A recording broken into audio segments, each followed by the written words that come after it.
அனைவருக்கும் வணக்கம். இந்தியாவோட சுதந்திர போராட்டத்தில் ஈடுபட்ட முக்கியமான தலைவர்கள் யாருன்னு கேட்டா நம்ம எல்லாரும் முதல்ல மகாத்மா காந்தின்னு சொல்லுவோம், அடுத்தது ஜவஹர்லால் நேருன்னு சொல்லுவோம்.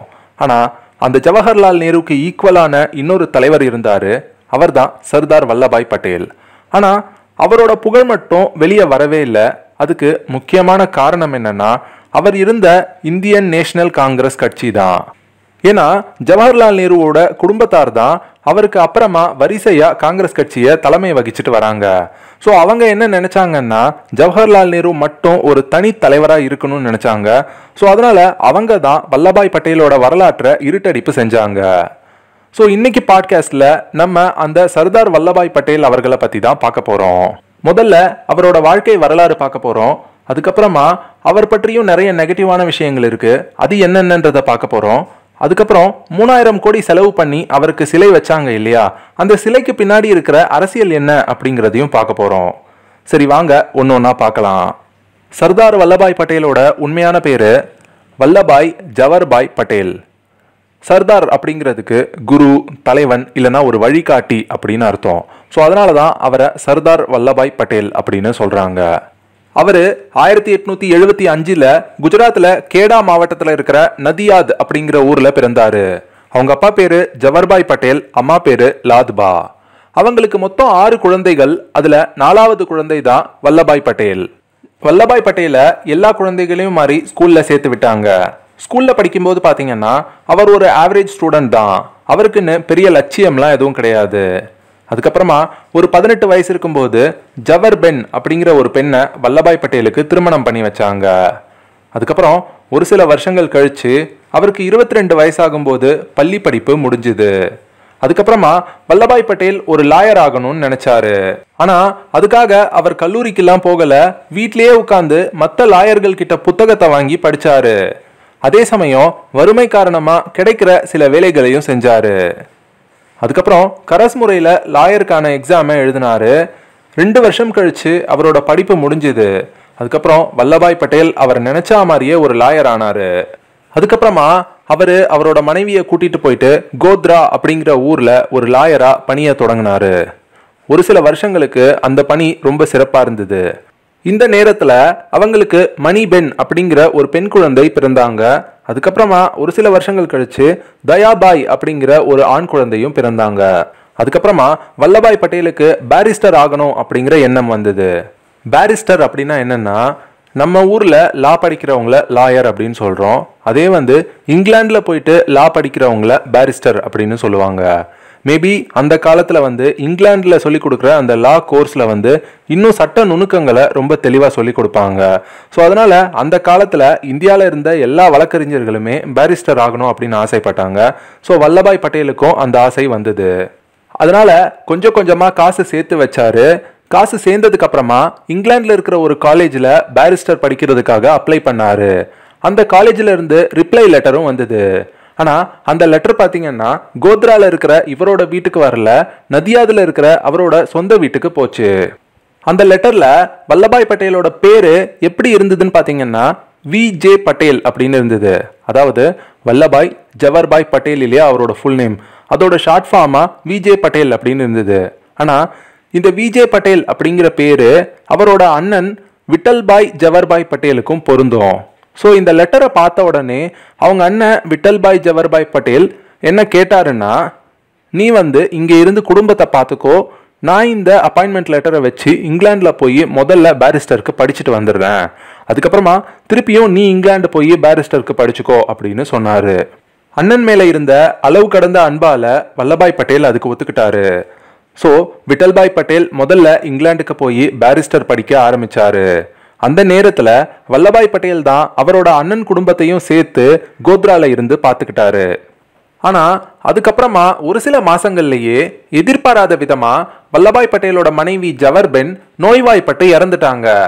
அப்போ அவரோட சொந்தக்காரங்க எல்லாம் அவரை 2வது திருமணம் பண்ணிக்க சொல்லி வற்புறுத்தினாங்க. ஆனா வல்லபாய் பட்டேலுக்கு அதுல விருப்பம் இல்லை.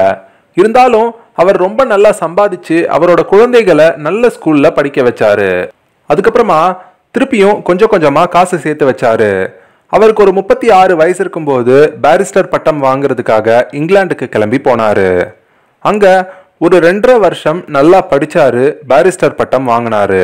அதுக்கப்புறமா திருப்பியும் இந்தியா கிளம்பி வந்தாரு. இந்தியால அகமதாபாத்ல அவரோட குழந்தைகளோட தங்கி லாயர் பணியை தொடர்ந்தாரு. ஒரு சில வருஷத்திலேயே பாத்தீங்கன்னா சிட்டில இருக்கிற ரொம்ப ஃபேமஸான லாயர் ஆயிட்டாரு. அவருக்கு நிறைய கிளைண்ட்ஸ் வர ஆரம்பிச்சாங்க.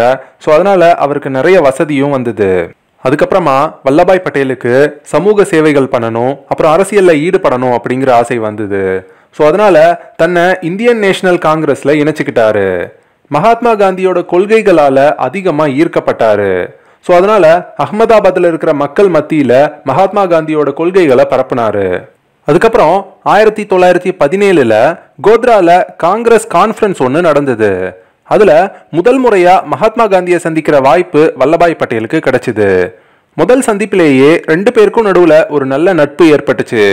அதுக்கப்புறம் ஒரு சில மாசங்கள்லயே மகாத்மா காந்தியோட ரெக்கமெண்டேஷன்ல வல்லபாய் பட்டேல் குஜராத் சபாவோட தலைவரா தேர்ந்தெடுக்கப்பட்டாரு. குஜராத் சபா அப்படிங்கிறது இந்தியன் நேஷனல் காங்கிரஸ்க்கு கீழே இயங்கிட்டு இருக்கிற ஒரு குஜராத்ல இருக்கிற அமைப்பு. அதுக்கப்புறமா வல்லபாய் பட்டேல் நிறைய சமூக சேவைகளை பண்ணாரு. அதுக்கப்புறம் நிறைய மக்கள் போராட்டங்கள்லையும் கலந்துக்கிட்டாரு. உதாரணத்துக்கு பார்த்தீங்கன்னா அந்த காலகட்டத்தில் வெத் சிஸ்டம் அப்படின்னு ஒன்று இருந்தது. அது என்னன்னா, இந்தியாவில் இருக்கிற கஷ்டப்படுற இந்தியர்களை பணக்கார பிரிட்டிஷ்காரங்க கட்டாயப்படுத்தி அவங்க வீட்டுக்கு கூட்டிட்டு போயிட்டு வேலை வாங்குவாங்க. அவங்களுக்கு சம்பளம் கூட கொடுக்க மாட்டாங்க, சாப்பாடு மட்டும் போட்டு அனுப்பிடுவாங்க. ஒருவேளை அவங்க வரல அப்படின்னு சொன்னாங்கன்னா அவங்கள அடிச்சு இழுத்துட்டு போவாங்க. இதுக்கு பேர் தான் வெத் சிஸ்டம். வல்லபாய் பட்டேல் இந்த வெத் சிஸ்டத்துக்கு எதிராக நிறைய போராட்டங்களை நடத்தினாரு. ஒரு கட்டத்தில் அகமதாபாத்தை விட்டு இந்த வெத் சிஸ்டத்தை மொத்தமாக ஒழிச்சு கட்டினாரு. அதுக்கப்புறம் ஒரு முறை கேடா மாவட்டத்தில் பெரிய அளவில் வெள்ளம் ஏற்பட்டுச்சு. அப்போ வல்லபாய் பட்டேல் மக்களுக்கு நிறைய நிவாரண உதவிகள் பண்ணாரு. ஒரு கட்டத்துக்கு அப்புறமா வெள்ளம் அதிகமானதுனால விவசாய நிலங்கள் எல்லாம் அழிஞ்சு போச்சு. அதனால மக்கள் மத்தியில பெரிய பஞ்சம் ஏற்பட்டுச்சு. அதே நேரத்தில் பிரிட்டிஷ்காரங்க விவசாயிகள் மேலே இருக்கிற வரிகளை அதிகமாக்குனாங்க. ஸோ அந்த நேரத்தில் விவசாயிகள் எங்களால் இப்போ வரி கட்ட முடியாது, அதனால வரி விலக்கு கொடுங்க அப்படின்னு சொல்லி கேட்டாங்க. ஆனால் பிரிட்டிஷ்காரங்க அதுக்கு மறுத்துட்டாங்க. ஸோ அதனால மக்கள் போராட்டத்தில் ஈடுபட்டாங்க. ஆனால் கொஞ்சம் கூட செவிசாய்க்காத பிரிட்டிஷ் அரசாங்கம் வரி செலுத்த மறுத்த விவசாயிகள் கிட்ட இருந்து நிலம் அப்புறம் கால்நடைகளை கைப்பற்றினாங்க. இந்த விஷயத்த வல்லபாய் பட்டேல் மகாத்மா காந்தியோட காதுகளுக்கு கொண்டு போனாரு. ஆனா உடனடியா மகாத்மா காந்தியால வர முடியல. ஸோ அதனால வல்லபாய் பட்டேலே இந்த போராட்டத்தை ஆரம்பிச்சாரு. ஒரு சில நாட்கள்லயே போராட்டத்துக்கு வெற்றி கிடைச்சது. பிரிட்டிஷ் அரசாங்கம் வரியை விலக்கிக்கிட்டாங்க. அதுக்கப்புறமா இவ்வளவு சிறப்பா செயல்பட்டதுனால 1920ல குஜராத் காங்கிரஸ் கமிட்டியோட தலைவரா வல்லபாய் பட்டேல் தேர்ந்தெடுக்கப்பட்டாரு. அதுக்கப்புறமா மகாத்மா காந்தி நான் கோஆபரேஷன் மூவ்மெண்ட்டை முன்னெடுத்தாரு. அதாவது ஒத்துழையாமை இயக்கத்தை முன்னெடுத்தாரு. அந்த இயக்கத்தோட கொள்கைகள் என்னன்னு பார்த்தீங்கன்னா, பிரிட்டிஷ்காரங்களோட பொருட்கள் எதையும் நம்ம பயன்படுத்தக்கூடாது. அதுக்கப்புறம் பிரிட்டிஷ்காரங்க நடத்துகிற ஸ்கூல்ஸு, காலேஜஸ்ஸு, அதுக்கப்புறம் கோர்ட்டு, மருத்துவமனை, இப்படி எதையுமே நம்ம பயன்படுத்தக்கூடாது. வல்லபாய் பட்டேலும் இந்த நான் கோஆபரேஷன் மூவ்மெண்ட்ல இணைஞ்சுக்கிட்டாரு. பிரிட்டிஷ்காரங்க கண்ட்ரோல்ல தான் கோர்ட் இருக்குதுன்றதுனால அவரோட லாயர் தொழிலையே விட்டாரு. அதுக்கப்புறம் வெளிநாட்டு துணிகளை உடுத்தாம நம்ம நாட்டிலேயே உற்பத்தி பண்ணப்படுற கதர் ஆடைகளை உடுத்த தொடங்கினாரு. அவர் உடுத்தினது மட்டும் இல்லாம மற்ற பொதுமக்களுக்கும் இந்த கொள்கைகளை பரப்புனாரு. அதுக்கப்புறம் 1922ல அது வரைக்கும் தேர்தலில் நிக்க விரும்பாத வல்லபாய் பட்டேல் முதல் முறையா தேர்தலில் நின்னாரு. அப்போ அகமதாபாத் சிட்டியோட நகராட்சி தலைவரா தேர்ந்தெடுக்கப்பட்டாரு. அதுக்கப்புறம் நடந்த 2 தேர்தல்களில் தொடர்ந்து போட்டியிட்டாரு. ஜெயிச்சு அவரோட பதவியை தக்கவும் வச்சுக்கிட்டாரு. அந்த நேரத்தில் அகமதாபாத்ல நிறைய நன்மைகள் செஞ்சாரு. எல்லா மக்களுக்கும் மின்சாரமும் குடிநீரும் போற மாதிரி வழி பண்ணாரு. அதுக்கப்புறம் சரியான முறையில் மழை நீருக்கும் கழிவு நீருக்கும் கால்வாய் அமைச்சாரு. அதுக்கப்புறமா பல வருஷங்கள் கழிஞ்சது. வல்லபாய் பட்டேல் தொடர்ந்து அவரோட கள பணிகளில் ஈடுபட்டுக்கிட்டே இருந்தாரு. அதுக்காக பல முறை சிறைக்கும் போயிட்டு வந்தாரு. கொஞ்சம் கொஞ்சமா அவரோட செல்வாக்கு அதிகமாச்சு. காங்கிரஸ் உறுப்பினர்கள் மத்தியில் அவர் ரொம்ப ஃபேமஸ் ஆனாரு.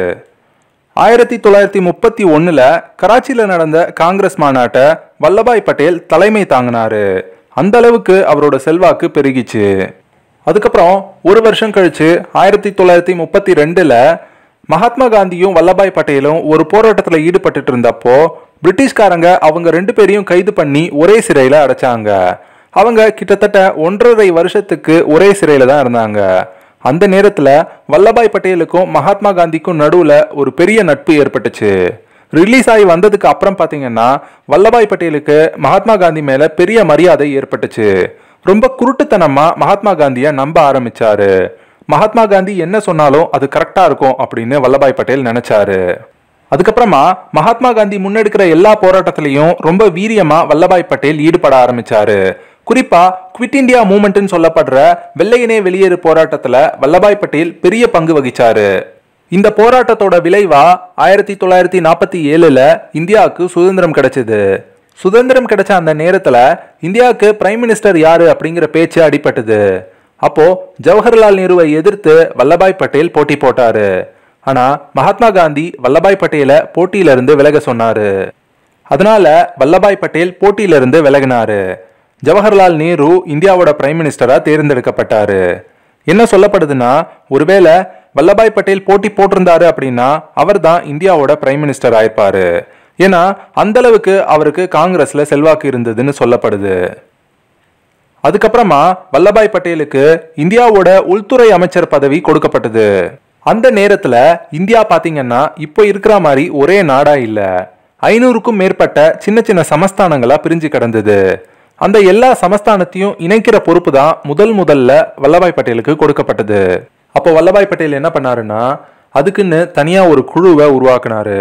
அந்த குழுவில் இருக்கிற உறுப்பினர்களை அனுப்பி ஒரு சமஸ்தானத்துல இருக்கிற மன்னர்கள் கிட்டையும் பேச்சுவார்த்தை நடத்தினாரு. அதோட விளைவா எல்லா சமஸ்தான மன்னர்களும் ஒத்துக்கிட்டாங்க. ஸோ அதனால ஒருங்கிணைந்த இந்தியா உருவாச்சு. ஆனா அதுலயும் 3 மன்னர்கள் மட்டும் ஒத்துக்கல. அது என்னென்ன சமஸ்தானம்னு பாத்தீங்கன்னா, ஜுனாகட், காஷ்மீர், அப்புறம் ஹைதராபாத். ஹைதராபாத்ல இருந்த நிஜாம் அவரோட சமஸ்தானத்தை பாகிஸ்தான் கூட இணைக்கணும்னு நினைச்சாரு. ஆனா அந்த சமஸ்தானத்துல இருந்தவங்க 80% பேர் ஹிந்துக்கள் தான். ஸோ அதனால வல்லபாய் பட்டேல் ஹைதராபாத் சமஸ்தானத்தை இந்தியா கூட இணைக்க சொல்லி சொன்னாரு. ஆனா நிஜாம் அதுக்கு ஒத்துக்கல. அவரு ராணுவத்தை வச்சு இந்தியா மேல தாக்குதல் நடத்தினாரு. அப்போ வல்லபாய் பட்டேல் என்ன பண்ணாருன்னா, இந்திய ராணுவத்தை வச்சு தாக்குதல் நடத்தி மொத்தமா ஹைதராபாத் சமஸ்தானத்தை கைப்பற்றினாரு. அடுத்தது ஜுனாகத் சமஸ்தானத்திலையும் அதே கதை தான். அங்க இருக்கிற அரசர் சமஸ்தானத்தை பாகிஸ்தான் கூட இணைக்கணும்னு நினைச்சாரு. ஆனா அங்கேயும் மெஜாரிட்டி ஹிந்துஸ் தான் இருந்தாங்க. ஸோ அதனால வல்லபாய் பட்டேல் இந்திய ராணுவத்தை அனுப்பி தாக்குதல் நடத்தி அந்த சமஸ்தானத்தை மொத்தமா கைப்பற்றினாரு. அடுத்தது காஷ்மீர் சமஸ்தானத்தை ஹரி சிங் அப்படிங்கிற அரசர் ஆட்சி செஞ்சிட்டு இருந்தாரு. அவரு எங்க சமஸ்தானத்தை இந்தியா கூடயும் இணைக்க முடியாது, பாகிஸ்தான் கூட இணைக்க முடியாது, காஷ்மீரை தனி நாடா அறிவிக்கணும்னு சொன்னாரு. ஆனா அதுக்கு இந்தியாவும் ஒத்துக்கல, பாகிஸ்தானும் ஒத்துக்கல. 2 நாட்டோட ராணுவத்துக்கும் நடுவுல பெரிய சண்டை வந்தது. அதுக்கப்புறமா ஐநாலாம் தலையிட்டு அங்க இருக்கிற மக்கள் கிட்ட கணக்கெடுப்பு நடத்தினாங்க. ஃபைனலா காஷ்மீர் இந்தியாவுக்கு தான் சொந்தம் அப்படின்னு சொன்னாங்க. ஆனா இன்னும் வரைக்கும் அந்த பிரச்சனை தீரவே இல்லை. ஸோ இந்த மாதிரி 500க்கும் மேற்பட்ட சின்ன சின்ன சமஸ்தானங்களா பிரிஞ்சு கிடந்த இந்தியாவை ஒன்னா இணைச்சு ஒரே நாடாக்குன பெருமை வல்லபாய் பட்டேலை தான் சேரும். அதனாலதான் 2018 3000 கோடி செலவுல நரேந்திர மோடி வல்லபாய் பட்டேலுக்கு ஒரு சிலை வச்சாரு இல்லையா, அந்த சிலைக்கு ஸ்டாச்சு ஆஃப் யூனிட்டி அப்படின்னு பேர் வச்சிருக்காங்க. ஸ்டாச்சு ஆஃப் யூனிட்டி அப்படிங்கிறதுக்கு தமிழ் அர்த்தம் என்னன்னா ஒற்றுமையின் சிலை அப்படின்னு சொல்லலாம். அடுத்தது அவரை ஏன் இரும்பு மனிதர்னு சொல்றாங்கன்னா, வல்லபாய் பட்டேல் ஒரு முடிவை எடுத்துட்டாரு அப்படின்னா அதுல ரொம்ப ஸ்ட்ராங்கா இருப்பாராம். எந்த காரணத்தை கொண்டும் அந்த முடிவை மாத்திக்கவே மாட்டாரு. அதுக்கப்புறம் ஏதாச்சும் ஒரு விஷயத்த செய்யணும்னு சொல்லி இறங்கிட்டாரு அப்படின்னா அந்த விஷயத்த முடிக்காம விடவே மாட்டாராம். இந்த மாதிரி காரணங்கள்னால தான் வல்லபாய் பட்டேலை இந்தியாவோட இரும்பு மனிதர் அப்படின்னு சொல்றாங்க. அதுக்கப்புறம் ஒரு சில வருஷங்கள் கழிச்சு 1950 தன்னோட 75வது வயசுல வல்லபாய் பட்டேல் உடல்நல குறைவால உயிரிழந்துட்டாரு. அவர் இறந்து பல வருஷங்கள் கழிச்சு 1991 இந்திய அரசாங்கம் இந்தியாவோட உயரிய விருதான பாரத ரத்னா விருதை வல்லபாய் பட்டேலுக்கு கொடுத்தாங்க. அடுத்தது வல்லபாய் பட்டேலோட முகம் பொறிச்சு இந்திய அரசாங்கம் நிறைய ஸ்டாம்ப்ஸை வெளியிட்டிருக்காங்க. அடுத்தது இந்தியா முழுக்க நிறைய சாலைகளுக்கும் பள்ளிகளுக்கும் கல்லூரிகளுக்கும் வல்லபாய் பட்டேலோட பேர் வச்சிருக்காங்க. அதுக்கப்புறம் அகமதாபாத்ல இருக்கிற விமான நிலையத்துக்கு வல்லபாய் பட்டேலோட பேரை வச்சிருக்காங்க. சரி, அடுத்தது சர்தார் வல்லபாய் பட்டேல் பத்தி நிறைய நெகட்டிவான விஷயங்களும் இருக்கு. அது என்னென்னன்றத பார்க்கலாம். வல்லபாய் பட்டேல் காங்கிரஸ் கட்சியில இருந்திருந்தாலும் அவர் ஒரு ஹிந்துத்துவவாதியா தான் பார்க்கப்படுறாரு. ஏன்னா அவர் பலமுறை RSS இயக்கத்தை ஆதரிச்சு பேசியிருக்காரு. உதாரணத்துக்கு பாத்தீங்கன்னா ஆர்எஸ்எஸ் இயக்கம்ன்றது இந்தியர்களுக்கு நல்லது செய்யற ஒரு இயக்கம் தான். அவங்க காங்கிரஸ் கட்சியில வந்து சேரணும் அப்படின்னு பேசியிருக்காரு. காங்கிரஸ் கட்சியில இருக்கிற தலைவர்கள் எல்லாமே ஆர்எஸ்எஸ் இயக்கத்தை கழுவி கழுவி ஊத்துனாங்க. ஆனா வல்லபாய் பட்டேல் மட்டும் எவ்வளவு பெரிய பிரச்சனை வந்தாலும் சரி ஆர்எஸ்எஸ் இயக்கத்தை ரொம்ப சாஃப்டா ஹேண்டில் பண்ணாரு. இந்த மாதிரி காரணங்கள்னால நிறைய பேர் என்ன சொல்றாங்கன்னா வல்லபாய் பட்டேல் வந்து காங்கிரஸ் கட்சியில இருந்திருந்தாலும் அவர் ஒரு ஹிந்துத்துவவாதின்னு சொல்றாங்க. அடுத்தது வல்லபாய் பட்டேல் முஸ்லிம்ஸை விரோதியா பார்த்தாரு அப்படின்னு சொல்லப்படுது. ஏன்னா அவர் பெருசா மதிக்கிற மகாத்மா காந்தி கூட இந்தியா பாகிஸ்தான் பிரிவினை அப்போ அதுக்கு எதிர்ப்பு தெரிவிச்சாரு. ஆனா வல்லபாய் பட்டேல் அதுக்கு ஆதரவு தெரிவிச்சாரு. அடுத்தது வல்லபாய் பட்டேல் ஆர்எஸ்எஸ் இயக்கத்து கூட ரொம்ப சாஃப்டா இருந்ததுனால மகாத்மா காந்தியோட படுகொலைக்கும் வல்லபாய் பட்டேலுக்கும் சம்பந்தம் இருக்கு அப்படின்னு நிறைய பேர் சந்தேகப்படுறாங்க. அடுத்து நம்ம பார்க்க போற கடைசி விஷயம், சமஸ்தானங்களை இணைச்சு ஒருங்கிணைந்த இந்தியாவை உருவாக்குற முயற்சியில வல்லபாய் பட்டேல் சமஸ்தான மன்னர்களை இந்திய ராணுவத்தை வச்சு மிரட்டியும் தாக்குதலும் நடத்தினாரு. இது காங்கிரஸோட அகிம்சை கொள்கைக்கு எதிரானதுன்னு பேசப்படுது. சரி, இனிமே 3000 கோடி செலவுல வல்லபாய் பட்டேல் அவர்களுக்கு சிலை வச்சாங்க இல்லையா, அந்த சிலையை பத்தி பார்க்கலாம். அந்த சிலை குஜராத்ல நர்மதா மாவட்டத்துல இருக்கிற கெவாடியா அப்படிங்கிற ஊர்ல இருக்கு. நர்மதா நதி கரையிலேயே ரொம்ப அழகா அந்த சிலையை அமைச்சிருக்காங்க. இப்போதைக்கு அதுதான் உலகத்திலேயே மிகவும் உயரமான சிலையா இருக்கு. அந்த சிலையோட உயரம் பாத்தீங்கன்னா 182 மீட்டர். அப்புறம் கீழே இருக்கிற பேஸ்மெண்ட் மட்டும் 58 மீட்டர். அந்த 182 அப்படிங்கிறது எதை குறிக்குதுன்னா குஜராத் மாநிலத்தில் இருக்கிற 182 சட்டசபை தொகுதிகளை குறிக்குது. அடுத்தது அந்த சிலைக்கு பின்னாடி இருக்கிற அரசியல் என்னன்றத பார்க்கலாம். நீங்க முதல்ல ஒரு விஷயத்த நல்லா புரிஞ்சுக்கோங்க.